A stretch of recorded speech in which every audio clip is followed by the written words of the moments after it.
하나님 말씀 같이 봅니다. 하나님 말씀은 여호수아 1장 10절에서 18절까지 말씀입니다. 이에 여호수아가 그 백성의 관리들에게 이르되 진중에 두루 다니며 그 백성에게 명령하여 이르기를 양식을 준비하라. 사흘 안에 너희가 이 요단을 건너 너희 하나님 여호와께서 너희에게 주사 차지하게 하시는 땅을 차지하기 위하여 들어갈 것임이니라 하라.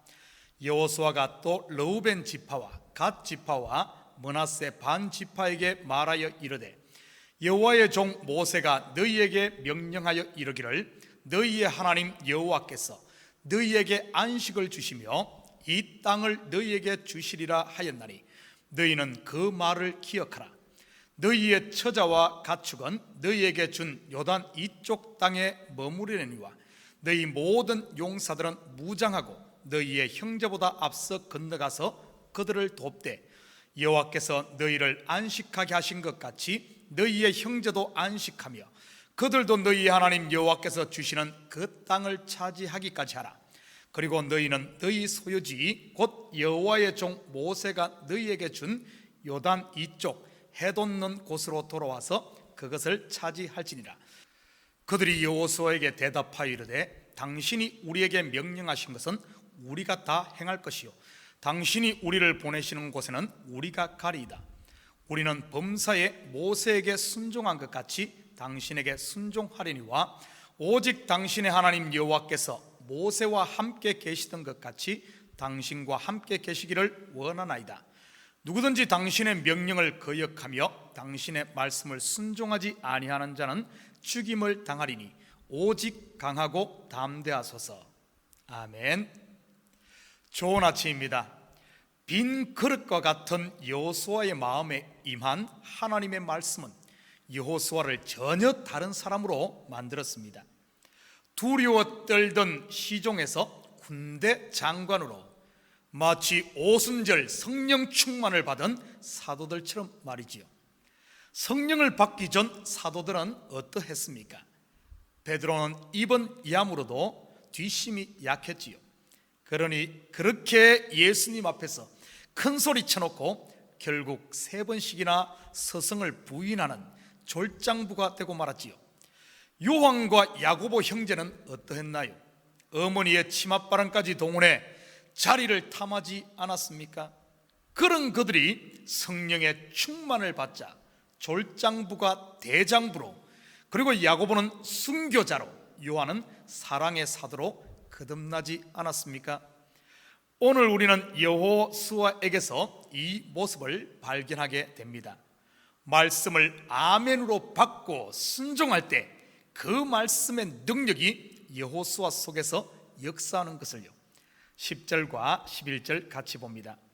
이에 여호수아가 그 백성의 관리들에게 이르되 진중에 두루 다니며 그 백성에게 명령하여 이르기를 양식을 준비하라. 사흘 안에 너희가 이 요단을 건너 너희의 하나님 여호와께서 너희에게 주사 차지하게 하시는 땅을 차지하기 위하여 들어갈 것임이니라 하라. 여호수아는 더 이상 두려움에 떨거나 미루지 않았습니다. 바로 일어나 하나님의 뜻을 수행하며 명령을 내리지요. 어디에서 이런 담력이 생겼을까요? 바로 말씀을 아멘으로 받은 결과이지요. 백성의 관리들에게 이르되, 백성의 관리들은 히브리 원어로는 쇼테림, 즉 글을 쓰는 사람들을 말합니다. 이들은 군대의 지휘관이 아니라 행정관리들이죠. 이것만 봐도 이 싸움이 창과 칼로 싸우는 단순 무력전쟁이 아님을 보여줍니다. 아주 섬세하며 철저한 순종을 요구하는 싸움이지요. 여리고성을 점령할 때도 하루 한 바퀴씩 6일을 도는 침묵으로 싸우지 않습니까? 그리고 7째 날은 7바퀴를 돌고 온 백성이 외치지요. 아이성을 점령할 때도 그들 깊숙이 숨어있는 아간이라는 이 죄를 제거할 때 승리하지요. 가나안 정복은 옛 자아를 몰아내는 싸움이라고 했습니다. 마치 여리고성을 돌듯이 인내해야 하며 아간을 제거하듯이 섬세하게, 그리고 외칠 때는 목이 터지라 외치고 아간을 제거할 때는 뼈아픈 결단이 있어야 가능하다는 이런 말입니다. 벌써 승리한 전쟁이지만 그렇다고 결코 만만한 전쟁이 아닌 것이 바로 성도들의 영적 싸움이지요. 오죽 했으면 사도 바울은 로마서 7장 24절에 오호라 나는 공고한 사람이로다, 이 사망의 몸에서 누가 나를 건져내랴 라는 탄식을 외쳤겠습니까? 그렇다고 겁먹지는 마십시오. 로마서 8장 1절과 2절을 보면 이런 탄식은 끝이 아닌 하나의 건너야 할 징검다리였으니까요. 그러므로 이제 그리스도 예수 안에 있는 자에게는 결코 정죄함이 없나니 이는 그리스도 예수 안에 있는 생명의 성령의 법이 죄와 사망의 법에서 너를 해방하였습니다. 할렐루야 아닙니까? 여러분에게도 매일 삶 가운데 탄식을 넘어 승리의 함성이 있기를 주님의 이름으로 축복합니다. 자, 그러면서 백성들에게 양식을 준비시킵니다. 과연 이 양식은 무엇일까요? 사실 그때까지도 계속해서 하늘 양식인 만나가 내렸습니다. 이 만나는 이스라엘 백성들이 가나안의 첫 소산을 먹을 때야 멈췄지요. 여호수아 5장 10절에서 12절입니다. 또 이스라엘 자손들이 길갈에 진쳤고 그 달 14일 저녁에는 여리고 평지에서 유월절을 지켰으며 유월절 이튿날에 그 땅의 소산물을 먹되 그 날에 무교병과 볶은 곡식을 먹었더라. 또 그 땅의 소산물을 먹은 다음 날에 만나가 그쳤으니 이스라엘 사람들이 다시는 만나를 얻지 못하였고 그 해에 가나안 땅에 소출을 먹었더라. 그들에게 매일의 양식이 있었음에도 왜 양식을 준비시켰을까요? 물론 여기서 양식은 굴량미를 말하지만요, 오늘 본문을 보면 전쟁에 임하는 백성에게 두 가지를 준비시킵니다. 첫째는 양식, 그리고 두 번째는 14절에 나오는 무장하는 것입니다. 사도 바울은 성도가 갖추어야 할 영적 무장에 대해 이렇게 말합니다. 에베소서 6장 14절에서 18절입니다. 그러므로 하나님의 전신 갑주를 취하라. 이는 악한 날에 너희가 능히 대적하고 모든 일을 행한 후에 서기 위함이라.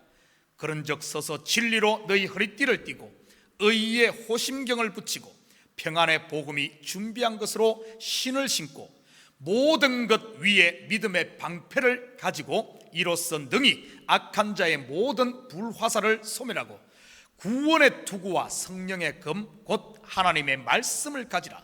모든 기도와 간구를 하되 성령 안에서 기도하고 이를 위하여 깨어 구하기를 항상 힘쓰며 여러 성도를 위하여 구하라. 사도 바울의 영적 무장과 비교해서 보면 양식은 무엇을 말하는 것일까요? 바로 말씀과 기도를 말한다고 볼 수 있지요. 그리고 사흘 안에 요단을 건넌다고 합니다. 이 3일 동안 기도하라는 뜻은 아닐까요? 요나가 3일을 물고기 뱃속에서 기도했고 에스더 왕비 또한 3일 동안 금식하며 기도했지요. 왕 앞에 나아가기 전에 말이지요. 마치 이스라엘 백성이 요단을 건너 가나안에 들어가기 전 3일을 양식 준비하듯이 말이지요. 사실 성도들의 매일의 삶이 요단을 건너 가나안을 정복하는 것입니다. 그래서 이 아침도 기도와 말씀의 굴량미를 준비하는 것 아니겠습니까? 계속해서 14절 같이 봅니다. 너희의 처자와 가축은 너희에게 준 요단 이쪽 땅에 머무르니와 너희 모든 용사들은 무장하고 너희의 형제보다 앞서 건너가서 그들을 돕되 르우벤과 갓과 므낫세 반 지파의 용사들은 무장을 하고 형제들의 선봉에 섭니다.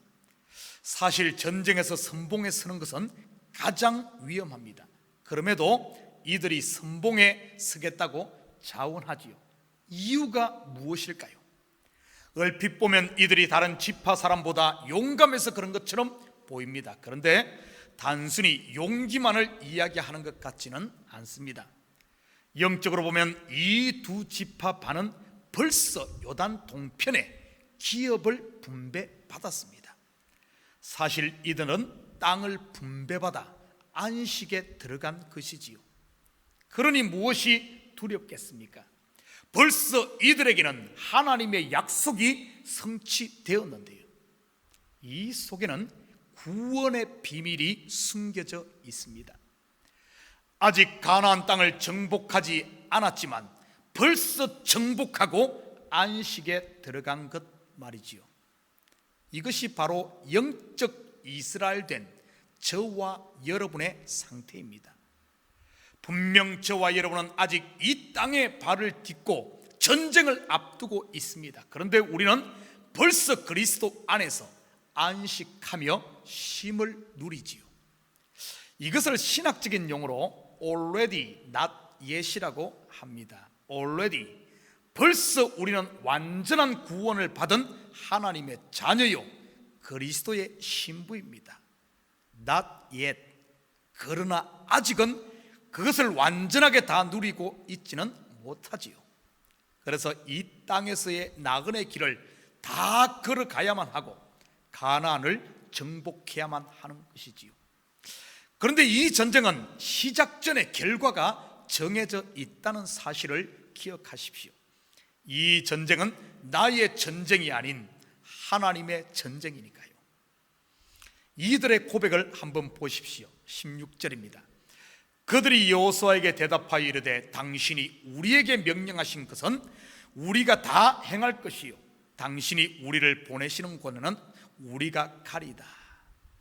이들은 명령에 죽고 명령에 살지요. 자기 의지나 자기 계획이 없습니다. 오직 여호수아의 명령대로 어디든 가겠다고 다짐합니다. 신학교 졸업식 때나 교회 직분자들 세울 때 꼭 부르는 찬송이 있지요. 부름받아 나선 임원 어디든지 가오리다. 괴로우나 즐거우나 주만 따라 가오리다. 아골골짝 빈들에도 복음 들고 가오리다. 소돔 같은 거리에도 사랑 안고 찾아가서. 누가 어디든지 갈 수 있을까요? 바로 믿음으로 그 나라를 이미 받은 이런 사람들이지요. 이들을 성경은 용사라고 하며 또한 이들은 여호수아의 동역자가 됩니다. 17절과 18절입니다. 우리는 범사에 모세에게 순종한 것 같이 당신에게 순종하리니와 오직 당신의 하나님 여호와께서 모세와 함께 계시던 것 같이 당신과 함께 계시기를 원하나이다. 누구든지 당신의 명령을 거역하며 당신의 말씀을 순종하지 아니하는 자는 죽임을 당하리니 오직 강하고 담대하소서. 사랑하는 성도 여러분, 여러분의 삶 가운데 두려움과 낙심이 찾아오거든 오늘 말씀을 꼭 기억하십시오.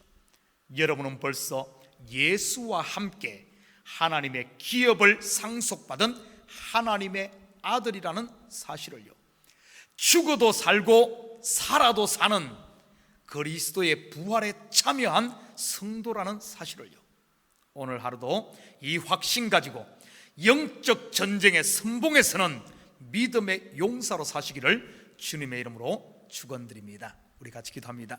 사랑의 아버지 하나님, 참으로 감사드립니다. 이 아침도 기도와 말씀의 양식을 준비하게 하신 하나님, 우리가 잘 준비하여 두려워하거나 떨지 말고 하나님께서 우리에게 약속으로 주신 오늘 하루를 아버지 하나님 마음껏 정복하고 누리며 우리의 삶의 영역마다 하나님의 영광을 선포하는 드러내는 하루가 되게 도와주시옵소서.